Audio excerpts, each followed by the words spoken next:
ہجرت فرمائی مدینہ منورہ میں.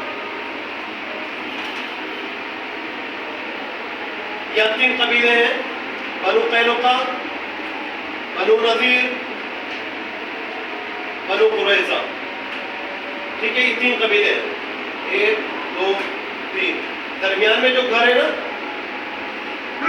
درمیان میں جو گھر بنے ہوئے وہ اہل مدینہ کو. ان کے قلعے نہیں تھے، نارمل حساب تھے. اب یہ لوگ کیا کرتے تھے؟ 4 دیواری تھی، مین گیٹ تھا، اندر آبادی ہے، بند کر لیا، فورٹیفائڈ ہو گئے، سیف ہو گئے. بنو قینقاع یہ جو تھے مینلی یہ گولڈ اسمتھ تھے، سونے کا کاروبار تھا، بہت امیر لوگ. باقی یہ لوگ جنگ کا کاروبار کرتے تھے یہ بھی، لیکن یہ مینلی جنگ کا کاروبار کرتے تھے. بنو نذیر، بنو قریظہ، اوس اینڈ خزرج کو آپس میں لڑانا، ان کی جنگیں کروانا، ڈیوائڈ اینڈ رول. یہ شروع سے پالیسی رہی ہے، بھائی کو بھائی سے لڑانا.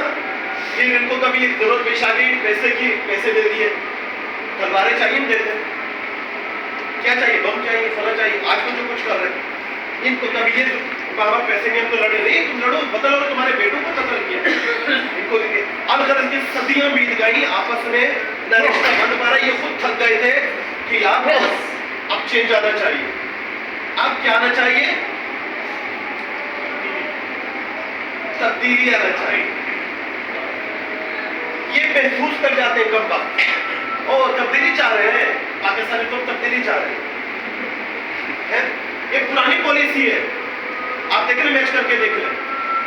تو یہ کہنے لگے اچھا یہ تبدیلی چاہ رہے ہیں، یہ آپس میں رشتہ داری یا جنگ ختم کرنا چاہ رہے ہیں. تو انہوں نے بولا قبل اس کے آج بھی امریکہ، یہودی، اسرائیل انویسٹمنٹ تبدیلی لانے پر نہیں کرتے. جو تبدیلی ہوتی ہے نا اس کو اپنے فیور میں کر دیتے. آپ پانی کے اگینسٹ میں کھڑے ہو نا، پانی روکنے کے لیے چین بول جاتی ہے، کلیا کرو، خواب موڑ نہیں سکتے. اس کو کیا کرو، اس کو اپنے فیور میں کرو، ندی نالے نکال لو، اس سے آپ اپنے فائدے اٹھا لو. دریا تو وہ تو آئے گا ورنہ سیلاب بن جائے گا. جب تبدیلی کا نعرہ لگ گیا تھا، محسوس کیا ان لوگوں نے یار تو قابو میں نہیں آ رہا ہے، تو کیا کرنا ہے.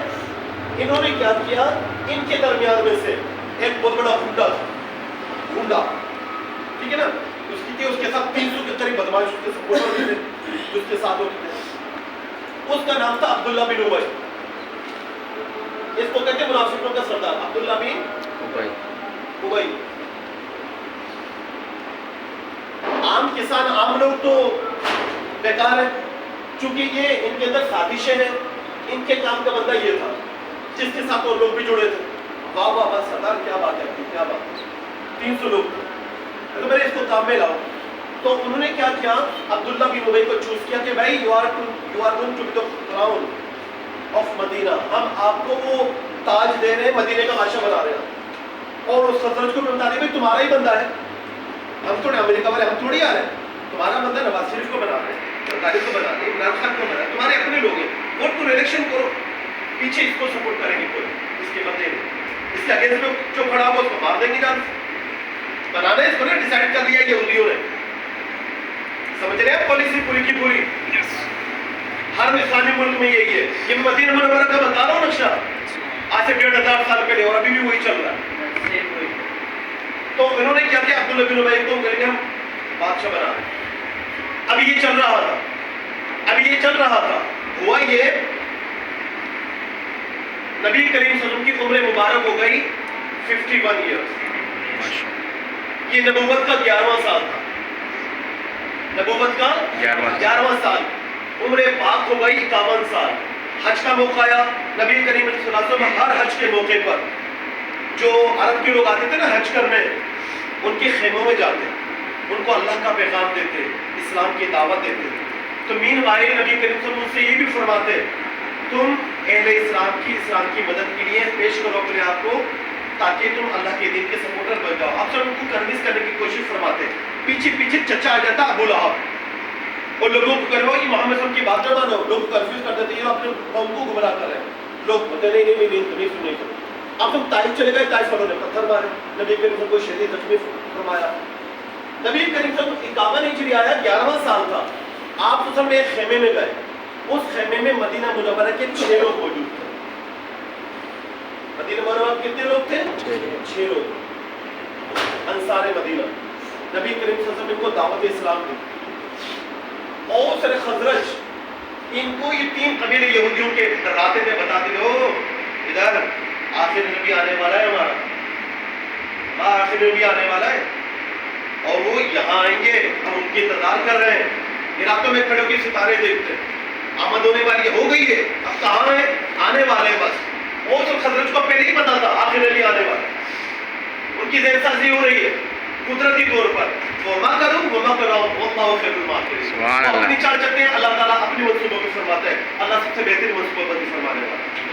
وہ ان کو ڈرانے دھمکانے کی نہیں کر رہے تھے، اب تو انہیں کتابیں حاصل نہیں معلوم ہے، لیکن ان کی ذہن سازی ہو چکی تھی، یہ منتظر تھے آخر نبی آئے گا، دیدار کریں گے، کون ہے بھیا، کون اکلا ہے۔ نبی کریم صلی اللہ علیہ وسلم کی ان سے رشتہ داری تھی، کیونکہ نبی کریم صلی اللہ علیہ وسلم کی پردادی حضرت ہاشم کی بیوی وہ خزرج کی خاتون تھی، سبحان اللہ، ٹھیک ہے، اور نبی کے رسول کے والد محترم حضرت عبداللہ کی قبر مبارک مدینہ منورہ میں تھی، سمجھ رہے؟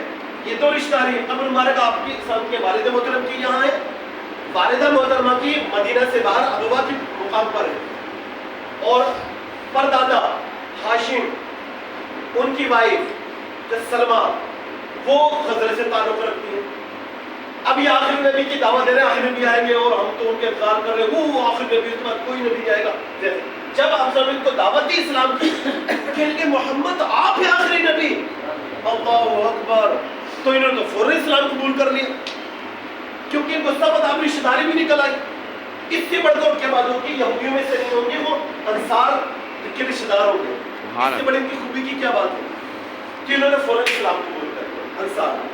یہ گئے مدینہ منورہ، بات ہو گئی، اگلی مرتبہ حج میں آؤ گے زیادہ لوگوں کو لے کے آؤ گے، یہ چلے گا مدینہ واپس، اور اس کو سمجھانے لگے، ارے بھائی یہ جو آخر نبی بتا رہے ہیں وہ نہیں، وہ محمد ہے، وہ ہاشم کا پڑپوتا نہیں ہے، محمد صلی اللہ علیہ وسلم ہاشم کے، عبد المطلب کے، جس کے باپ کی قبر یہاں پر ہے، اب وہ اس کو بتا رہے وہ محمد وہ آخری نبی ہے، یہ بتایا انہوں نے۔ اگلے سال پھر حج کا موقع آیا، مدینہ منورہ سے 12 افراد آ گئے، 6 پہلے اسلام قبول کیا، فرمایا اب عقبہ کی ویلی ہے، ایک گھاٹی تھی پہاڑوں کے درمیان، تھک چھپ کر رات کو وہاں پہنچنا، مکی والوں کو خبر نہ ہو، یہ بیعت عقبہ اولا ہے، یا بیعت لی گئی، 12 افراد تھے، بیعت عقبہ اولا تھی، پہلی بیعت 12 افراد سے لی، رات کے ٹائم گھاٹی میں نبی کریم صلی اللہ علیہ وسلم نے شرک نہیں کرو گے فلاں فلاں، تو پھر اس کے بعد ایک صحابی کو مصعب بن عمیر رضی اللہ تعالیٰ عنہ نے بھیج دیا، تو وہ قرآن پڑھائے گا، نماز وغیرہ سمجھائیں گے، ایک صحابی کو بھی بھیج دیا، مصعب بن عمیر وہاں چلے گا، مدینہ منورہ خاموشی سے تبلیغ کرنے لگے، پہلے مدینہ میں اسلام کھیلنے لگا، تیزی سے کہنے لگا، پھر اس کے بعد تیسرا سال آیا، عمر مبارک ہو گئی 53 سال، نبوت کا ہو گیا 13واں سال، تو پھر کیا ہوا، 75 لوگ مدینے سے آئے، سبحان اللہ، اور انہوں نے ان میں چند خواتین بھی تھی، 4-5 اسلام قبول کر لیا۔ اس مرتبہ انہوں نے دعوت دی، یا رسول اللہ مکے والے آپ کی جان کے دشمن بنے ہوئے ہیں، آپ آ جائیں ہمارے پاس، آپ مدینہ منورہ ہجرت کر لیں۔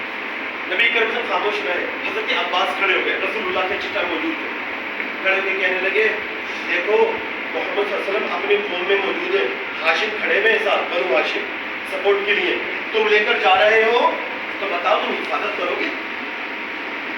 وہ کہنے لگے خدا کی قسم جتنا اپنی جان اپنے بیوی بچوں کی کرتے ہیں ایسے محمد صلی اللہ علیہ وسلم کی کریں گے، ہم پیچھے نہیں ہٹیں گے، اپنی جان دیں گے جیسے ہماری اپنی جان ہے۔ جب راضی ہو گئے، بار بار کے روایت کی وجہ تو پھر وہ راضی ہو گئے، پھر اللہ تعالیٰ کا حکم آ گیا، نبی کریم صلی اللہ علیہ وسلم 13ویں سال نبوت کے، عمر مبارک 53 سال، مکہ المکرمہ سے مدینہ المنورہ ہجرت فرمائی۔ یہ یہاں کی ڈیولپمنٹ تھی، یہ چل رہی تھی، اور وہاں کیا چل رہی تھی، عبداللہ بن ابی کو بادشاہ بنا دے، تبدیلی چاہ رہے ہیں۔ ابھی اس کو بادشاہ بنانے ہی والے تھے کہ نبی کریم صلی اللہ علیہ وسلم نے مدینہ منورہ ہجرت فرمائی۔ سبحان اللہ۔ جب نبی کریم تشریف لے آئے، عبداللہ بن ابی کو جیلس ہو گئے، اس کے ساتھی بھی جیلس ہو گئے، گنڈے بدماش، یہ کیا ہوا، میں بادشاہ بننے سے رہ گیا، فیڈ اپ ہو گئے، امیدیں ختم ہو گئی، تو انہوں نے کیا کیا، دیکھا پوری قوم کے لوگ اسلام قبول کر لیا، پوری قوم نے اسلام قبول کر لیا تیزی سے، تو بظاہر انہوں نے بھی کلمہ پڑھ لیا، کلمہ پڑھ لیا، لیکن دلوں میں ایمان نہیں تھا، کفر تھا، نبی کریم کی محبت تھی، نفرت تھی، موقع ملے شہید کر دو۔ دیکھیے اوس اور خزرج کو جدا کرنے کے لیے یہ ساتھی تھے یہاں پر ان کے تھے اہل مدینہ، لیکن ان کے پیچھے بیک گراؤنڈ میں یہ کام کر رہے تھے، تو منافقین کے تعلقات ان سے تھے. تو یہ تھا منافقین کرو. سمجھ میں آ گیا آپ کی بات؟ بیک گراؤنڈ کلیئر ہوا؟